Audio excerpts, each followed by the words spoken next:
Howdy again, it's Mr. Pete. Welcome back to the shop. I've got a little job today. It isn't much, but I thought I'd share it with you. And here's what I'm doing.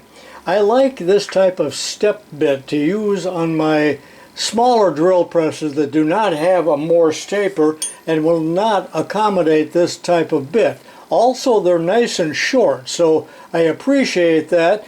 But I've got a whole bunch of these, and sometimes they do not have the flat spots on them.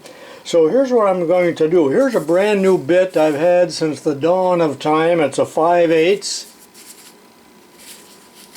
First of all, it's way too long, and according to the label here, it's called a taper length bit, and you can see that it is the length of a taper bit, which is longer than what I want.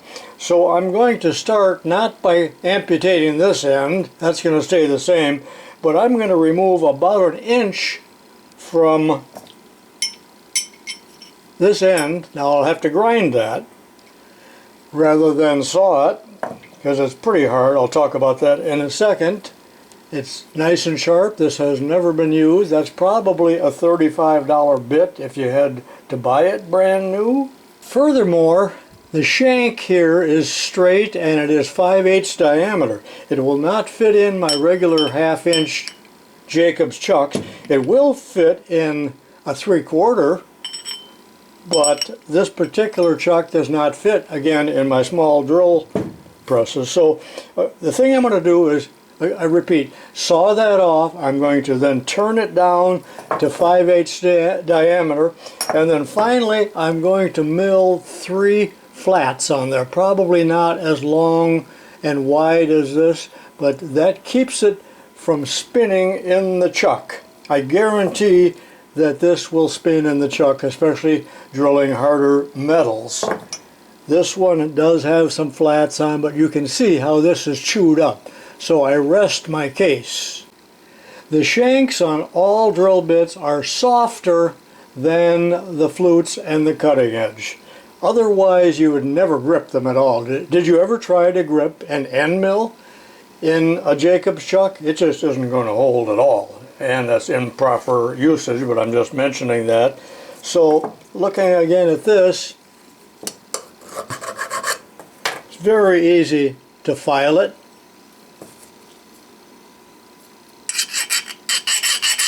Can you hear that? It's like glass. Alright, let's start by cutting this off. You've seen me use this grinder from Horror Freight, and it will quit on me every 30 seconds and I will have to reset it. I should throw it away.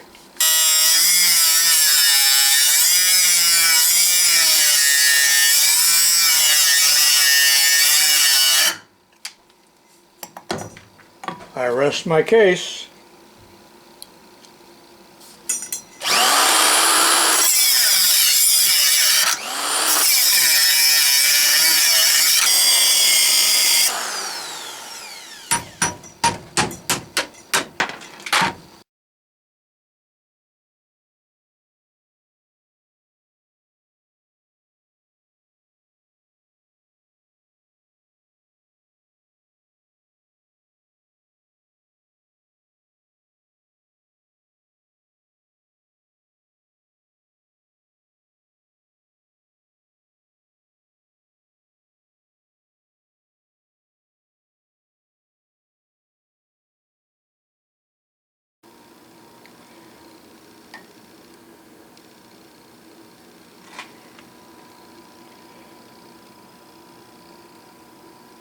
Okay, I'm down to 500 thousandths. Let's go over to the milling machine where I will put 3 flats on it after I break this corner.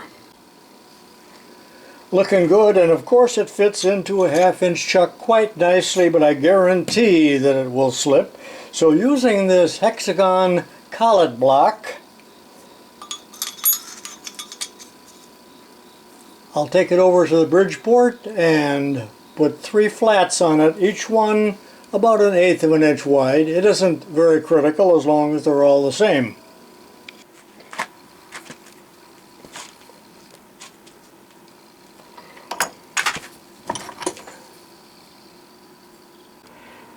Okay, here's the game plan. This is a 1/2 inch carbide end mill, Niagara brand, and notice that I numbered these. There's probably no need, but I will make cut 1, rotate it, make cut 2, and rotate it and make cut 3.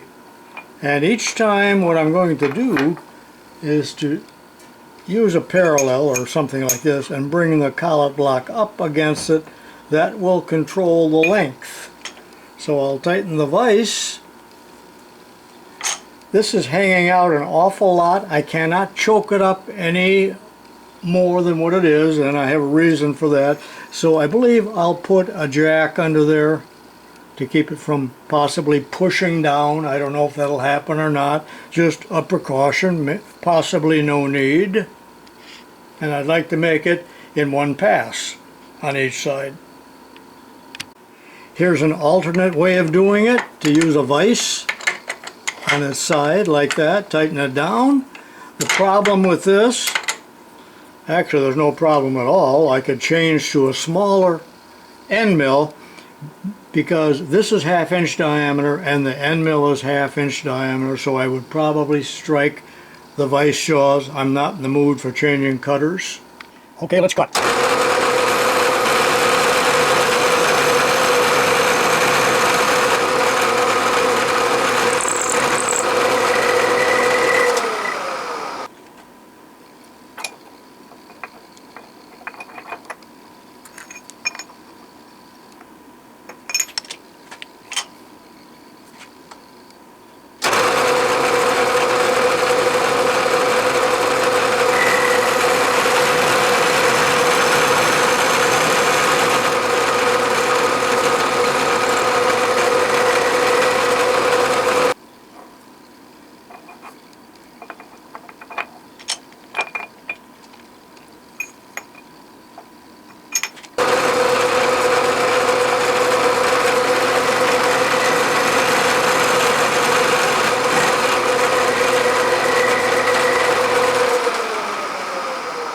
And I'm done.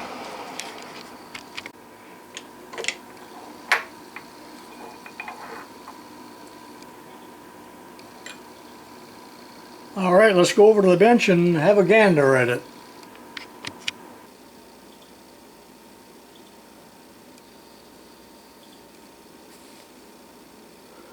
Okay, we've got 3 nice flats on there.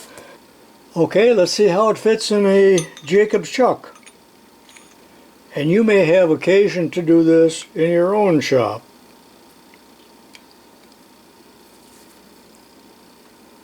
So the actual jaws press against the flats, and there's no way that it can slip. Still a little bit longer. Possibly I should have cut off more of the shank.